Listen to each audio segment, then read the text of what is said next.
ছায়ার বিয়ে হয়েছে মাত্র 2 মাস 13 দিন। সে গুনে গুনে হিসেব করে রেখেছে। শ্বশুর শাশুড়ি ননদ সবাই খুব ভালো মানুষ হলেও ছায়ার বেশিরভাগ সময় ভীষণ মন খারাপ থাকে, কারণ ছায়ার স্বামী মৃন্ময়ের চাকরিটা ব্যাঙ্গালোরে। যদিও সে প্রতি 2 সপ্তাহ অন্তর অন্তর বাড়ি আসে, তবে এই সপ্তাহে ও বাড়ি এসে সবার আড়ালে ছায়ার কানে কানে ফিসফিস করে বলেছে, আগামীকাল এসে তোমাকে নিয়ে যাব, তুমি আমার সাথেই থাকবে এবার থেকে। সে কি, বাবা মা কিছু মনে করবেন না? তবে একই সাথে ছায়া উৎকণ্ঠা এবং উৎফুল্ল হয়ে ওঠে। আচ্ছা জানো, মা আমায় নিজেই বলেছিলেন তোমার কাছে গিয়ে থাকতে। সেই রাতটা ছিল ছায়ার জন্য স্বপ্নময়। যথারীতি সপ্তাহ 2 পরে মৃন্ময় ফিরে আসে। যদিও ছায়া সব গোছগাছ করেই রেখেছিল, তবুও মৃন্ময় অনেক কিছু রেখে যায় এই বাড়িতেই। সে নাকি ওখানে অনেক আগে থেকেই ছায়ার জন্য অনেক কিছু কিনে রেখেছে। এত কিছু এখান থেকে বয়ে নিয়ে যাওয়ার কোনো প্রয়োজন নেই। যখন আবার এখানে ওরা ঘুরতে আসবে, তখন আর এক্সট্রা কোনো লাগেজ নিতে হবে না। এই কিছুদিনে ছায়া বুঝতে পেরেছে মানুষটা ভীষণ রকম গুছানো। পরিবারের বিষয়ে যেমন দায়িত্ববান, তেমনই ওর জন্য যত্নশীল। ছায়া শোনো, ব্যাঙ্গালোর শহরের নিয়মকানুন একটু আলাদা। তুমি এতদিন এই পরিবারকে গুছিয়ে রেখেছিলে, তবে ওখানে তুমি কাউকে পাবে না। তোমায় একটু মানিয়ে চলতে হবে। ছায়া মাথা নিচু করে হাসল, তারপর একগাল হাসি নিয়ে মৃন্ময়কে জানালো, আমি জানি, সিনেমায় কিছুটা দেখেছি, কিন্তু আমি যে কোনোদিন ব্যাঙ্গালোরে আসতে পারবো সেটা চিন্তাও করে দেখিনি। স্বল্প শিক্ষিত মেয়ে আমি, বাবা একটা সামান্য দোকানে কাজ করে। এসব আমার কাছে বিলাসিতা মাত্র। না, একদম না। তুমি তোমার প্রাপ্যটাই পাচ্ছ। নিজেকে কখনো আয়নায় ভালো করে দেখেছো? তোমাকে একবার যে দেখবে সেই পাগল হয়ে যাবে। অবশ্য তোমার তো আয়না দেখার দরকার নেই, তুমি নিজেই তো আয়নার এক স্বচ্ছ ছায়া। এক শীতল অথচ মায়া ভরা চোখে মৃন্ময় তাকিয়ে রইল ছায়ার দিকে। অবশেষে প্রায় 9 ঘন্টা জার্নি শেষ করে ওরা এসে পৌঁছলো মৃন্ময়ের ভাড়ার ফ্ল্যাটে। তবে ফ্ল্যাটের দরজা খোলা দেখেই দুজনে আঁতকে উঠল। দাদা, আমি ছাদ থেকে দেখতে পেয়েছি আপনারা আসছেন, তাই দরজাটা খুলে রাখলাম। নমস্কার বৌদিমণি, কেমন আছেন? আমি ভালো আছি। আপনি কে? আমি ছিলাম দাদাবাবুর বাড়িতে, বহুদিন হলো কাজ করছি। আজকে ওদের অ্যাপার্টমেন্টের লিফটটা খারাপ ছিল। পায়ে হেঁটে 6 তলা পর্যন্ত উঠে মৃন্ময় সমানে ঘামছে। এই কি হয়েছে? তোমার কি শরীর খারাপ লাগছে? না না, কিছু না। একটু একটু জল জল দাও তো। আমি আনছি দাদাবাবু, আপনি ভিতরে গিয়ে বসুন। না না, ঠিক আছে, ছায়া তুমি যাও, জল নিয়ে আসো। ছায়া কিছুই বুঝতে পারে না, তবুও সে ছুটে যায় ঘরের ভেতরে। রান্নাঘর কোন দিকে সে চেনেও না। অবশ্য শাশুড়ি একবার ওকে বলেছিল মৃন্ময়ের ছোটবেলায় কোন একটা সমস্যা হয়েছিল, যার কারণে ভারী কাজকর্ম সে খুব একটা করতে পারে না। তাই 6 তলা পর্যন্ত সিঁড়ি ভেঙে ওঠার কারণেই হয়তো মৃন্ময়ের শরীরটা খারাপ করেছে। ছায়া মৃন্ময়কে শুইয়ে দিয়ে ঝিলামদির সাথে খাবার দাবারের ব্যবস্থা করতে গেল। ঝিলামদি সবকিছু পরিষ্কার ঝকঝকে করে রেখেছে। অবশ্য মৃন্ময় ছায়াকে এই ঝিলামদির ব্যাপারে আগে কিছু বলেনি। রাতের খাবার তৈরি হতে মৃন্ময়ের ঘুম থেকে উঠে ফ্রেশ হয়ে ডাইনিং টেবিলে গিয়ে বসল। এমন সময় ঝিলামদি ওদের পাশ থেকে বলে উঠল, আরে বৌদিমণি, আপনি করেন কি? আপনি গিয়ে বসুন, আমি সব করে দিচ্ছি। না, এই তো হয়ে গেছে। আচ্ছা ঝিলামদি, তোমার বাড়ি কোথায়? গরিবের আবার বাড়ি ঘর বৌদিমণি। তাও থাকার তো একটা জায়গা আছে নিশ্চয়ই। আমি এইখানেই থাকি। মায়ের কথা মনে পড়ে না।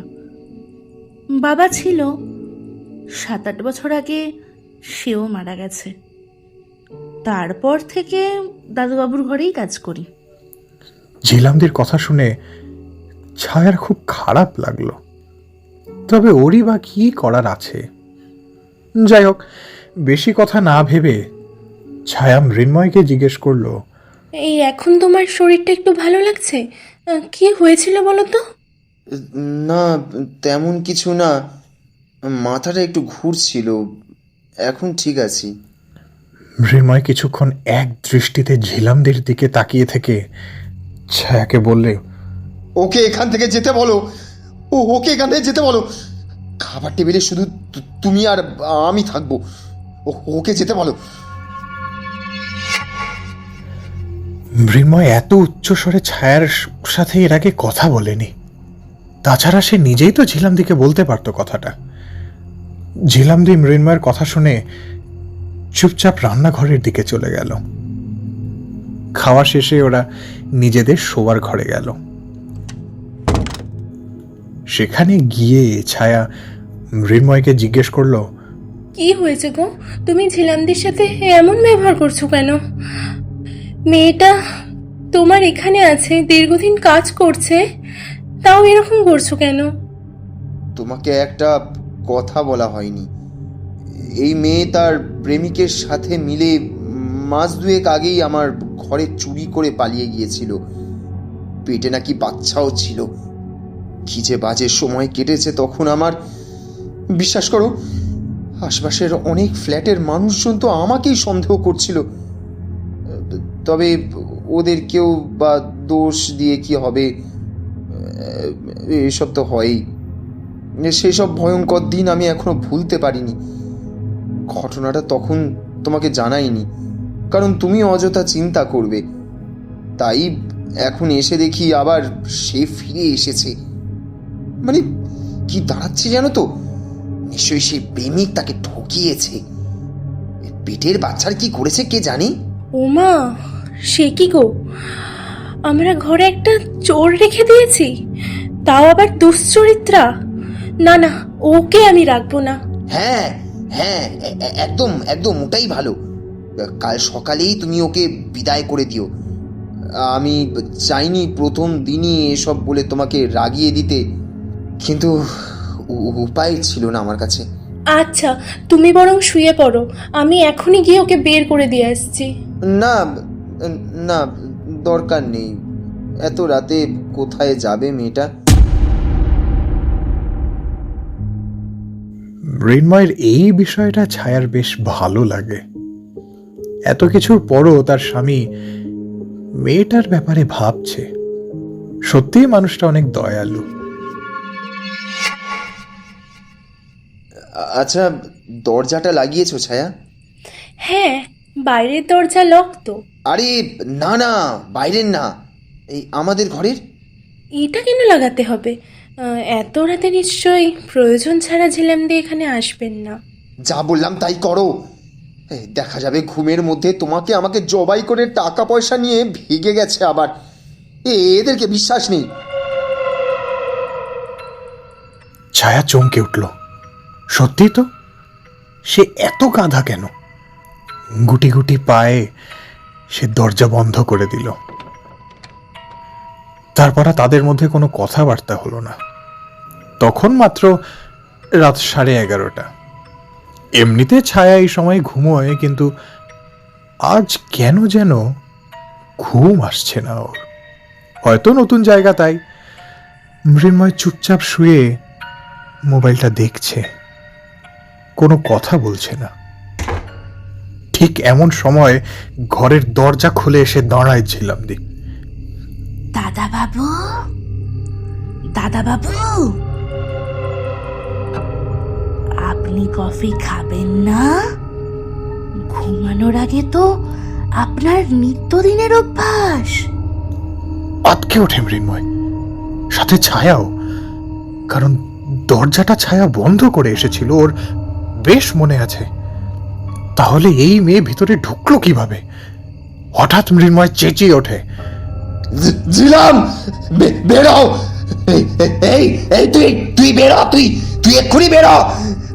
আমার ঘর থেকে বেরো বলছি, এক্ষুনি বেরো! কেন দাদা বাবু? এই দেখুন, গরম ভাপ ওঠা কফি। নিন, খেয়ে নিন। এতদিনের অভ্যাস একদিনে ভুলবেন কি করে? তুই আমার ঘর থেকে বের হয়ে যা, বের হয়ে যা, বের হয়ে যা বলছি, এক্ষুনি বের হয়ে যা! মৃন্ময় বুক চেপে ধরে একটা কথাই বলতে থাকে। ছায়া পাশ থেকে মৃন্ময়ের এমন অবস্থা দেখে ভীষণ ভয় পেয়ে যায়। কি হয়েছে তোমার? এমন করছো কেন? এত ঘামছো কেন তুমি? উদ্বিগ্ন স্বরে মৃন্ময়কে শক্ত আলিঙ্গনে রেখে অপলক দৃষ্টিতে ঝিলামদির দিকে তাকিয়ে থাকে ছায়া। তারপর ভয়ার্ত কণ্ঠে বলে ওঠে, তুমি যাও ঝিলামদি, দেখতে পাচ্ছ না মিন্ময়ের অবস্থা? ও অসুস্থ হয়ে পড়েছে এখানে। তুমি যাও এখান থেকে। ঝিলামদি মুচকি হেসে বের হয়ে গেল ঘর থেকে। এদিকে মৃন্ময়ের প্রচন্ড শ্বাসকষ্ট হচ্ছে। ছায়া এখানকার কাউকে চেনে না। সে ছুটে ফ্ল্যাট থেকে বের হয়ে আসে সাহায্য পাওয়ার আশায়। এদিকে ঝিলামদিকেও সে কোথাও দেখতে পাচ্ছে না। তার চিৎকার চেঁচামেচিতে কয়েকজন প্রতিবেশী বের হয়ে আসে। তারা দ্রুত অ্যাম্বুলেন্সকে কল করে মৃন্ময়কে কোনোভাবে হাসপাতালে নিয়ে যায়। কিন্তু নিয়ে যাওয়ার আগেই রাস্তায় মৃন্ময়ের হার্ট অ্যাটাক হয় এবং ঘটনাস্থলেই মৃন্ময়ের মৃত্যু হয়।